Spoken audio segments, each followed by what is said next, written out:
How's it going, Greg? Good. We're in Bangkok again. Yeah, we're back. It's been a year since last chatting with you. Last year you were doing a pickleball tour in Southeast Asia. Yeah. And so how's it been so far? Well, a year since coming here, actually, and I think it was this room or the other WeWork. I was more just looking to play pickleball in Bangkok, and I actually wasn't globally rated. So the name of the algorithm for pickleball is DUPR. That's the acronym. Okay. And so I actually got my rating in Malaysia. I was in KL, and then I wanted to play at this pickleball social club. But then you needed a DUPR rating to play. So in the advanced one. So then I did the beginner one. I won most of the matches, and I ended up with the rating. So just for a point of reference, 4.0 is advanced, 3.0 is sort of beginner intermediate, 3.5 is intermediate. So I ended that session like 3.6. Oh wow. And then I went to Da Nang, Vietnam. I played a little bit, increased my rating a bit more. And then I went back to Vancouver.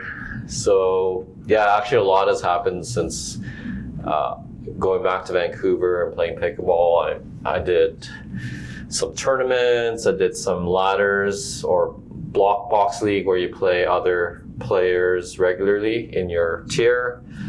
And I've been organizing my own sessions because I'm a DUPR digital director. So I have Tennis to Pickle, which is my DUPR digital club. So I can actually organize my own and submit scores. How can you just give us a little bit of how that criteria, so how is the score recorded? Is it just based on a trust? Like you have to trust each other that, okay, the points are properly recorded and the results are properly recorded, or? Well, usually you're playing with 4 players, right?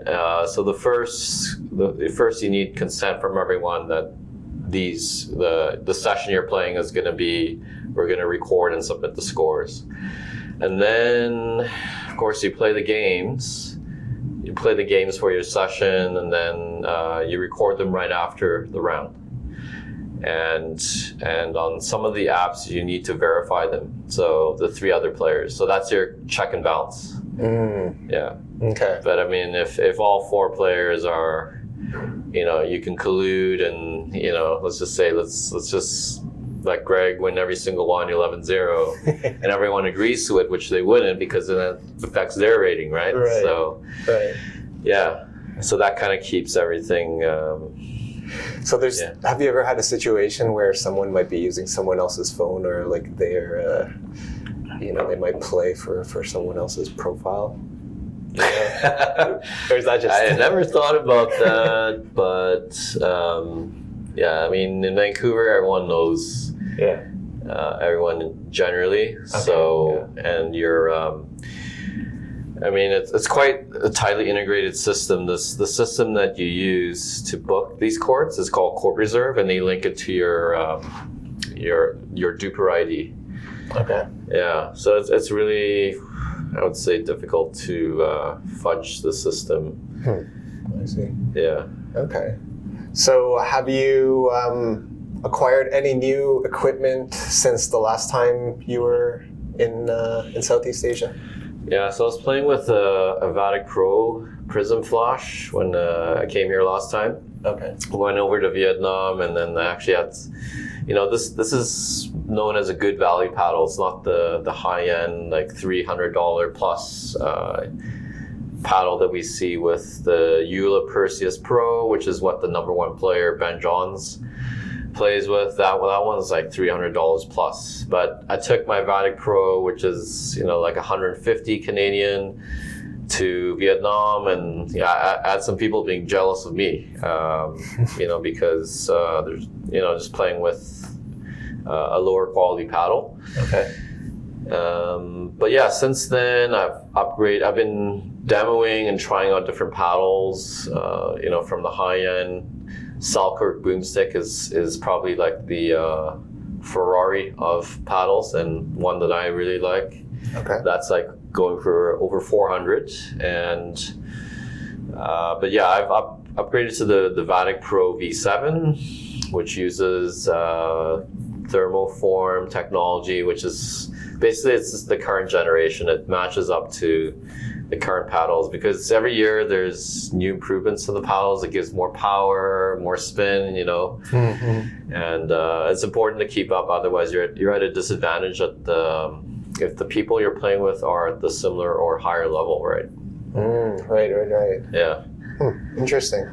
Do you have any recommendations for people who are on a budget or just starting? They don't want to spend a lot of money. What is a good entry level paddle? Well, these, I don't want to promote them, but there's these black market knockoffs of the Eula that can go for $70 Canadian on we have a Chinese marketplace in Canada called Temu. I'm not sure if it's available in Thailand. Yeah, it's available here. Yeah. So if you're just playing recreationally and you just want to get started, that's not a bad way just to, get a paddle. If you're not doing tournaments, no one's going to say anything. For proper tournaments, sanctioned tournaments, they actually do check your paddles. Oh, okay. Yeah, and because some of these pricer paddles, like they have these digital tags, so you can verify that it's the real, authentic paddle. Mm-hmm. And but yeah, I mean, if you're willing to spend like $100 US, I'd say the one I had before, Vatic Pro Prism Flash, is a good starter paddle. Okay. In Canada, we have these Selkirk paddles from Costco. I mean, if you're gonna play like really beginner rec games for, that's okay. Mm-hmm. But when you go out to the public courts and you hang up your paddles, it's funny. People are judging you based on the paddles you have. And if you put up one of those Costco paddles, not many people are going to want to. The experienced players are going to try to avoid you. Let's just put it that way. And Interesting. Okay. Yeah, but yeah, there's a lot. I mean, if you just Google search or ask Gemini, like, what are the top 10 paddles, it changes quite often, and you'll get a good list with pricing there. Yeah. So I'm curious about that because, I'm a beginner. You've taught me in the past, but I'm not too deep into the scene. Yeah. I don't see paddle like pickleball stores. So do people just generally order online? Is that kind of the standard wherever you go in the world, or? Yeah, you can order online from Amazon or direct from the paddle websites. I see. And depending on which city you're in, I'm sure there's going to be like a racket store, or if you actually go to the pickleball clubs. Mm-hmm. Like the ASOC Sports Club, like the private ones, they sell some paddles. I went to All Time Pickleball Club in Chiang Mai, and I think they have some sponsorship by Eula because they sold Eula paddles, like the Agassi Eula paddle, etc. Oh, okay. Yeah, I see.